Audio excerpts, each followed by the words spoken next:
मेरे बेटे को गरीब बच्चों से बहुत प्यार था। वो अक्सर प्रतिभाशाली गरीब बच्चों की मदद किया करता था। इतना ही नहीं, पिता ने कैसे याद किया है अपने बेटे को, मैं हिना कुमावत आपको फिल्म विंडो पर बताऊंगी। चांद पर ज़मीन खरीदी थी मेरे बेटे ने, और वो पहला ऐसा बना था जिसने चांद पर ज़मीन खरीदी हो। उनके पिता ने जब इंटरव्यू दिया तो वो बोलते हैं कि अरे उसने तो छोटी उम्र में बहुत कमा लिया था, 34 साल का था, लेकिन नागालैंड में 1.25 करोड़ और केरला की बाढ़ में 1 करोड़ रुपया दिया था।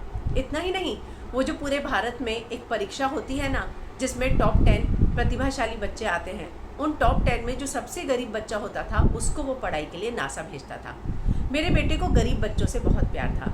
प्रॉपर्टी उसने खरीदी थी, लेकिन चांद पर, जी हाँ, वो बोलते हैं उन्होंने चांद पर ज़मीन ली थी।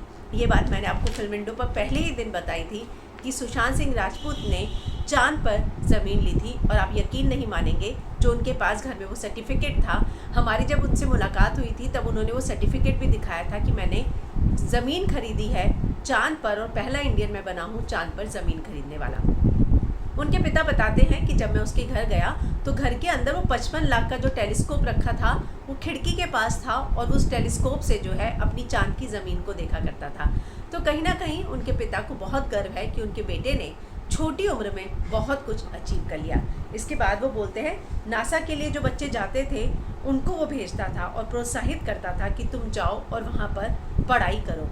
वो जो है लोगों के लिए बहुत कुछ करना चाहता था। बिहार के लिए हमने बहुत कुछ सोच रखा था, लेकिन हम सब चीज़ें एक एक करके करने वाले थे। साल 2019 में उसने मुझसे जिक्र किया था कि हम जो है एक स्कूल या कॉलेज खोलेंगे बिहार में। बहुत सादगी वाला वो कुछ काम करना चाहता था, लेकिन ऐसा काम जिससे बिहार को थोड़ी मदद मिले और प्रोत्साहन मिले।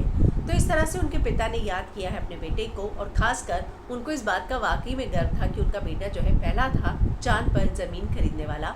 वो बोलते हैं उसने मुझे फ़ोन किया और बताया, और बहुत ही ज़्यादा खुश लग रहा था, और उसने बताया कि मैं पहला बना हूँ जिसने चांद पर ज़मीन खरीदी है। वो ये मानते हैं कि उनका बेटे जो है वो एक गॉड गिफ्टेड चाइल्ड थे। वो कहते हैं कि जब मन्नतों से बहुत कुछ मिलता है, जब कोई आता है मन्नतों से, तो उसके साथ ऐसा ही होता है। पर वो साथ में ये भी कहते हैं कि जो होना होता है वो हो ही जाती है। हम सिर्फ रो सकते हैं, उसको बदल नहीं सकते, इसलिए उसको हम बदल नहीं सकते थे। जो हुआ है वो होना ही था। तो पिता जो है नम आँखों से अपने बेटे को याद कर रहे हैं। लेकिन सबसे बड़ी बात, जब मैंने वो इंटरव्यू सुना, जो चीज़ मेरे दिल को छू गई वो ये कि बहुत ही ज़्यादा बैलेंस, अपने आप को संभाल चुके हैं। बहुत ही ज़्यादा मुझे लगता है कि स्ट्रॉन्ग इंसान है उनके पिता। जिस तरह से वो बात कर रहे हैं, जिस तरह से वो हर चीज़ को एक्सप्लेन कर रहे हैं, ऐसा लगता है कि वो बहुत ही ज़्यादा स्ट्रॉन्ग है। वो कहते हैं कि वो दुलारू बच्चों में से नहीं था मेरा बेटा। वो कुछ ना कुछ करता रहता था, वो कुछ ना कुछ सोचता रहता था। वो ऐसा नहीं था कि आके गोदी में बैठ जाए या दुलार मांगे। वो दुलारू बच्चों में नहीं था, लेकिन जितना भी जिया उसने इतनी कम उम्र में बहुत कुछ हासिल कर लिया। साथ ही वो बोलते हैं अच्छा है मोह माया में नहीं पड़ा, शादी नहीं हुई और बच्चे नहीं हुए।